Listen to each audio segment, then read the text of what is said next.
আজকে একটা মজাদার গল্প বলবো। গল্পের নাম রাজার অসুখ। লেখক সুকুমার রায়। তাহলে শুরু করি। এক ছিল রাজা। রাজার ভারী অসুখ। ডাক্তার, বদ্যি, হাকিম, কবিরাজ সব দলে দলে আসে আর দলে দলে ফিরে যায়। অসুখটা যে কি কেউ তা বলতে পারে না। অসুখ সারাতেও পারে না। সারাবে কি করে? অসুখ তো আর সত্যিকারের নয়। রাজামশাই কেবলই বলেন ভারী অসুখ, কিন্তু কোথায় যে অসুখ তা আর কেউ খুঁজে পায় না। কত রকমের ওষুধ রাজামশাই খেয়ে দেখলেন, কিছুতেই কিছু হলো না। মাথায় বরফ দেওয়া হলো, পেটে সেঁক দেওয়া হলো, পায়ে ঝোঁক লাগানো হলো, মাদুলি বাঁধা হলো, কিন্তু অসুখের কোনো কিনারাই হলো না। তখন রাজামশাই গেলেন ক্ষেপে। তিনি বললেন, দূর করে দাও এই অপদার্থগুলোকে, আর ওদের পুঁথিপত্র যা আছে সব কিছু কেড়ে নিয়ে জ্বালিয়ে দাও। এমনি করে চিকিৎসকরা বিদায় নিলেন। ভয়ে আর কেউ রাজার বাড়ির দিকে যায় না। তখন সকলের ভাবনা হলো, তাই তো, শেষটায় কি রাজামশাই বিনা চিকিৎসায় মারা যাবেন? এমন সময় কোথা থেকে এক সন্ন্যাসী এসে বলল, অসুখ সারাবার উপায় আমি জানি, কিন্তু সে ভারী শক্ত। তোমরা কি সেসব করতে পারবে?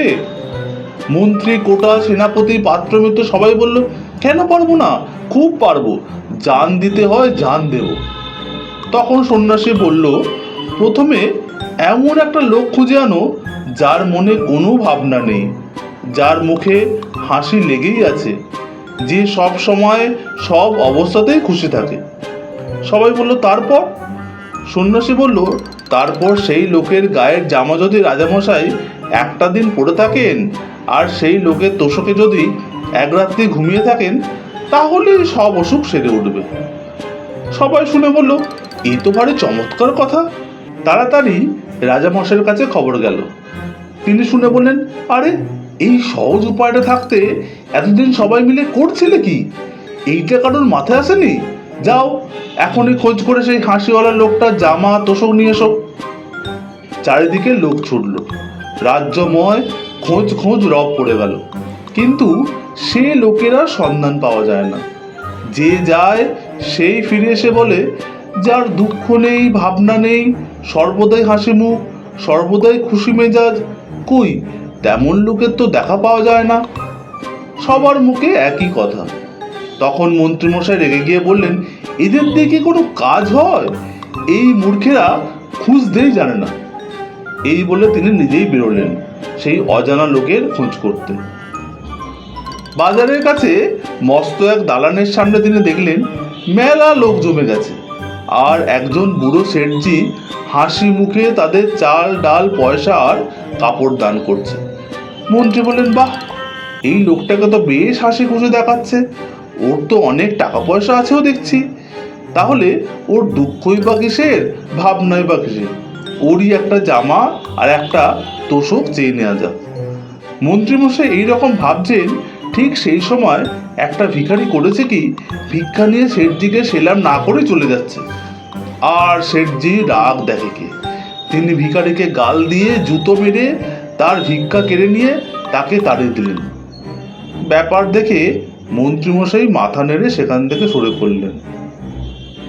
তারপর নদীর ধারে এক জায়গায় মন্ত্রীমশাই দেখলেন একটা লোক ভারী মজার অঙ্গভঙ্গি করে নানা রকম হাসির গান করছে, আর চারিদিকে সেগুলো শুনে লোকেরা হো হো করে হাসছে। মানুষ যে এত রকমের হাসির ভঙ্গি করতে পারে তা মন্ত্রীমশাইয়ের জানা ছিল না। তিনি লোকটার গান শুনে আর তামাশা দেখে একবারে হেসে অস্থির হয়ে উঠলেন, আর ভাবলেন, এমন আমাদের লোক থাকতে কিনা আমার লোকগুলো সব হতাশ হয়ে ফিরে যায়। তিনি পাশের একটা লোককে জিজ্ঞাসা করলেন, এই লোকটা কে হে? সে বলল, ও হচ্ছে গোবরা মাতাল। এখন দেখছেন কেমন খোশ মেজাজে আছে, কিন্তু সন্ধ্যা হলেই ওর মাতলামি, চেঁচামেচি আর উৎপাত শুরু হয়। ওর ভয়ে তখন পাড়ার লোক আর তিষ্ঠতে পারে না। শুনে মন্ত্রীমশাই গম্ভীর হয়ে চললেন আবার সেই লোকটার সন্ধানে। সারাদিন খুঁজে খুঁজে মন্ত্রীমশাই সন্ধ্যের সময় বাড়ি ফিরলেন। কিন্তু সেই লোকের সন্ধান কোথাও মিলল না। এমনি করে দিনের পর দিনই খোঁজ করেন আর দিনের পর দিন হতাশ হয়ে বাড়ি ফেরেন। তার উৎসাহ প্রায় ফুরিয়ে এসেছে।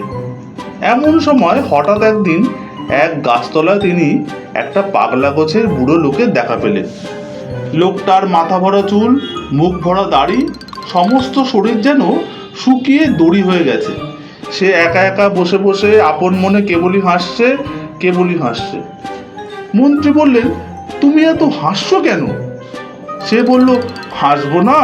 পৃথিবী বন বন করে ঘুরছে, গাছের পাতা সরে সরে যাচ্ছে, মাঠে মাঠে ঘাস গজাচ্ছে, রোদ উঠছে, বৃষ্টি পড়ছে, পাখিরা গাছে এসে বসছে, আবার উড়ে যাচ্ছে, এইসব চোখের সামনে দেখছি আর হাসি পাচ্ছে।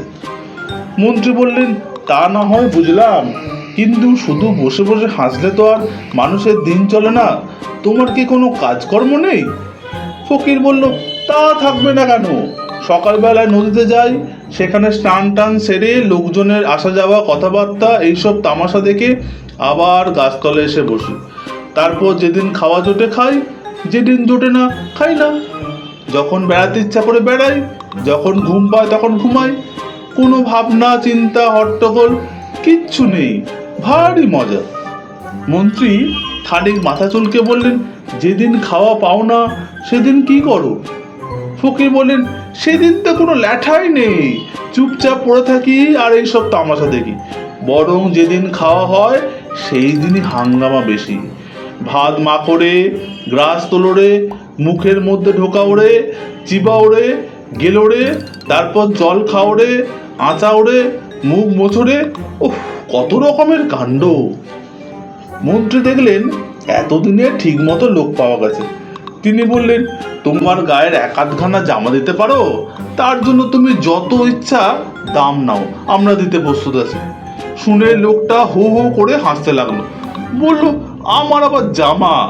এই সেদিন একটা লোক একটা শাল দিয়েছিল, তাও তো ছাই ভিখারিকে দিয়ে ফেললাম, জামাটা আমার ধার ধারে না কোনো দিন।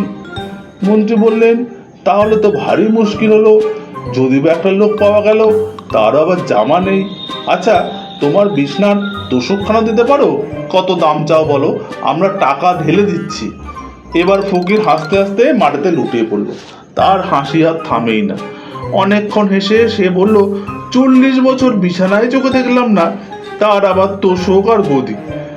মন্ত্রীমশাই বড় বড় চোখ করে বললেন, জামাও গায়ে দাও না, লেপ কম্বল বিছনাও সঙ্গে রাখো না, তোমার কি অসুখ করে না ছাই?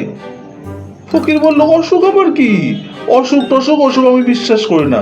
যারা কেবল অসুখ অসুখ করে তাদেরই খালি অসুখ করে। এই বলে ফকির আবার গাছে হেলান দিয়ে ঠ্যাং মেলে খুব হাসতে লাগলো। মন্ত্রীমশাই হতাশ হয়ে বাড়ি ফিরলেন। রাজার কাছে খবর গেল। রাজা মন্ত্রীকে ডেকে পাঠালেন, তার কাছ থেকে সব কথা শুনলেন। শুনে মন্ত্রীমশাইকে বিদায় দিলেন। আবার সবাই ভাবতে বসলো, এখন উপায় কি হবে? চিকিৎসাও হলো না, অনেক কষ্টে যা একটা উপায় পাওয়া গেল সেটাও গেল ফসকে।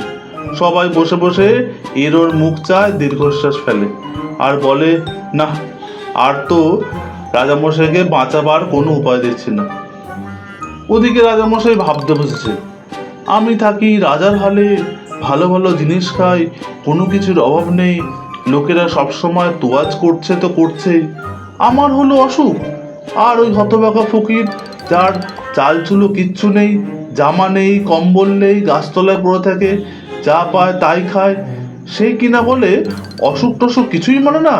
সে ফকির হয়ে অসুখ উড়ে দিতে পারলো, আর আমি রাজা হয়ে পারবো না? তার পরের দিনই রাজা ঘুম থেকে উঠে পাত্র মিত্র সবাইকে ডেকে বললেন, যা হতভাগা মূর্খগুলো, সবাই গিয়ে বসকে যা, তোরা কেউ কিছু করতে পারলি না। এখন এই দেখ, আমার অসুখ আমি নিজেই সারিয়ে নিয়েছি।